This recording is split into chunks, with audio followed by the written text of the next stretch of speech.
Welcome to another Tuesdays with Grace, where we're talking tension issues.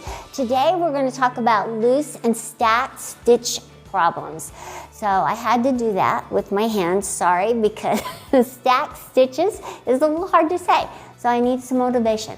So anyway, let's talk about what they are and how to resolve all the issues that you can have with loose stitches. Now, number one, with loose stitches, check your threading. A loose stitch is a stitch that can wiggle back and forth on top or on the bottom. So let me kind of show you as I pull up here. This is a big stitch, but it will just kind of, you take your hand and you move it back and forth.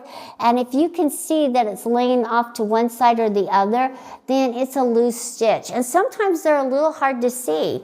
So make sure as you're testing and doing your test piece off to the side that you're checking the stitches, making sure that the knot is centered and aligned, and take your finger and move it back and forth. Usually if you can feel the threads on the top, there's something wrong. There's a tension issue. And if you can see that that stitch is moving from one side to the other, then it's a loose stitch. Now, only plus on a loose stitch is that they're easier to unpick. Other than that, you don't ever want to have them, and you don't want to have that as an issue. Most of the time, we can check and see it's a loose stitch on top because that's what our focus is on. But loose stitches on the bottom can be a huge issue, and you're not going to notice or see unless you're checking all the time. I say check every bobbin change because you can have slight little variations of tweaking the bobbin as it's filled and lessening the threads around it inside the bobbin can make little slight adjustments to your tension. So watch them and then look underneath and make sure that you always look underneath before you start quilting so that you can check the tension on top and the bottom. And I want you to notice, okay, so I was using a different colored bobbin here, and we're going to talk about that later on. And I couldn't really get my tension just right. I could always see that the top thread was pulling down through the bottom until I changed my bobbin to the same color or a color close to it. So when you're working with threads, it's okay to have a very drastic dark and light, but just make sure that you're using something comparable or a color that's comparable to it, and it'll give you much better tension. So let's discuss how we take care of loose stitches. Okay. A couple of things is the threading of it. So if you have loose stitches that are pulling down and they're really loose and like shag carpet underneath, it's this knob right here. We need to make some adjustments, and we also need to check our threading. So as you're threading, I like to, if you have a longer throat machine, do what works best for you. Use your channel locks, pull it forward, okay? Lock it into place so that you can thread it more easily. If it works better for you to push it back this direction and stand from behind and do it, if you have enough room, do it that way. But make it easy on you so that you can actually see and be aligned to notice that you're threading it wrong, and you can see how the thread is pulling down through. So you're going to work from the back, okay, and you're going to come around. Now, as I'm doing that, I told you to floss the thread to see if you could feel for any burrs or anything. So we want it to come from this little hole right here down to this tensioner. And then this is the first place that we need to floss the thread through. If you miss this, this is going to throw your tension off. So it can be caught behind and you won't even notice it because it looks like it's threaded through. So make sure that you're taking your fingers and holding them, okay? Holding the thread just like this so that you can align it so it aligns between the disc and pull it towards it. So I'm taking my bottom hand, my right hand, and I'm pulling the threads this direction.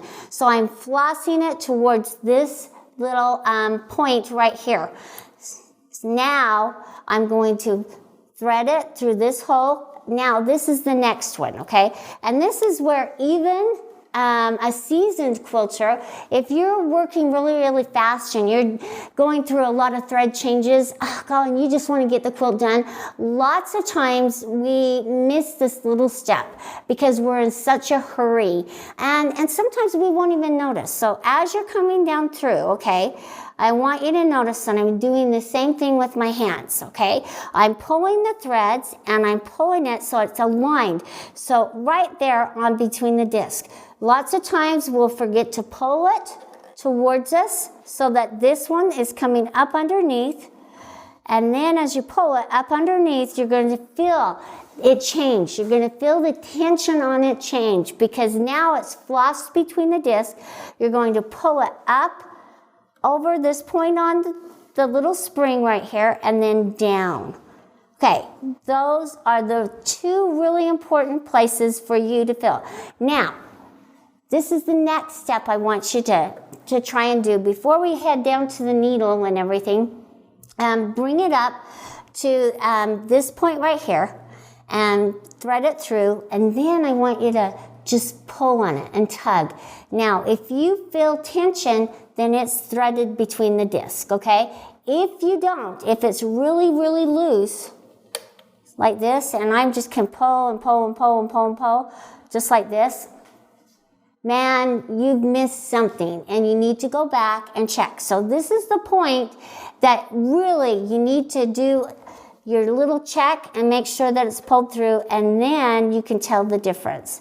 You can even see kind of the difference on the thread, but you can really feel it. So make sure that you're checking as you're threading, and it will save you a lot of hassle and a lot of heartache in the end because you won't have those loose stitches. Now, if it feels really, really tight, then loosen it up just a little, because we can always tighten it up as we're sewing on it. But as you're pulling on it, if it feels really, really tight, just loosen it up, okay? So it's lefty-loosey, righty-tighty. Remember those words, okay? And now we're just going to pull it through here and then take it through the needle. Remember that these are all important steps because they'll throw your tension off. And then make sure your needle is aligned, which we covered in an earlier one. Okay, now let's talk about the bobbin case. We felt our tension, it feels really good. Now I've threaded it. Okay, so on your bobbin case, if you pull it out to have really loose stitches on top, it will be really loose and it will just lay down here on it. You could just pull and pull and pull. Look, this is pretty loose, okay? I need to tighten it up just a little bit, but it stands up in my hand, so it could be okay, but I might be able to just tweak it just a little bit because it will just lay in my hand. So make sure you remember it's lefty-loosey, righty-tighty, and you'll be good to go. And remember, this is our tool of choice when we're replacing needles, when we're tightening tension screws on our bobbin case. And I'm just going to show you right here how nicely this works. You don't even have to ruin your fingernails, and we just need to turn it just slightly to the right, just a little bit, and that feels a little better, but I think I could tighten it up just a little bit more. And you know, as you work with your machine, it becomes your best friend almost. So those are loose stitches. So I'm going to just turn my machine on really quick and just show you how nice a pretty little stitch will look. And you can tell it's sewing really nice. So let's talk about stacked stitches right here. I have it in regulated precise mode.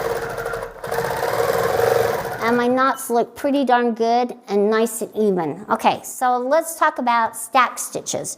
Now, stacked stitches are more of when you come into a point, say a point like this, and you have a little knot buildup, a buildup of thread right there in that point. That is what they call a stacked stitch. Or if you leave it in your machine in one place too long and it's sewing up and down, the needle's moving up and down, you will get a buildup of threads. Say we're in manual mode. Now, I think stacked stitches have a lot to do with the mode that you're quilting in, but there are some variations with tension that can cause the problem as well.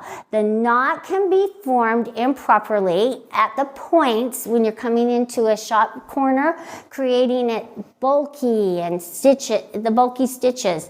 This often happens when there is no batting used. So notice that on this side, I have excess batting, but on this side, I haven't lined up my fabric very well. And so there's no batting between the layers right here. So if I was coming off my quilt and I didn't make sure my batting was wide enough, then that could cause stacked stitches. Then we want you to also check for the layers, and then this spring right here. This spring right here can cause stacked stitches, which later on we're going to show you how to make slight adjustments to the spring and how to make slight adjustments to the tension knob. Okay, now that I've covered what the stacked stitches could possibly be on the tension issue side of it, notice that it's the batting and the spring. Let's talk about the stitching modes and how they worked, because they can also cause stacked stitches. This is something that they don't tell you about as you're quilting, and as you're new to quilting, you won't understand what each mode does to cause the problem, and so you're probably just using the mode because you're used to it.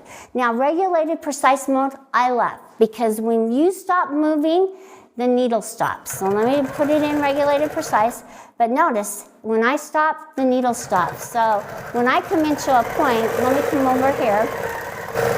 When I come into a point, the needle's going to stop and I'm not going to get stacked stitches. Now, if I was using manual mode or cruise mode, the needle, even if you stop, the needle is going to be moving up and down. That can cause stacked stitches if you leave it in one place too long. So I'm going to change it to cruise mode.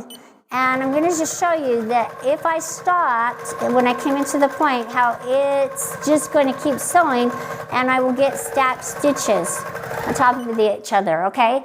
So just watch it. And on cruise, it has a needle speed, so a minimum speed and a maximum speed. Now you can slow it down so it's not quite, so the needle's not going to move up and down quite so fast. So play with cruise and see what you like. Now, manual's a different story.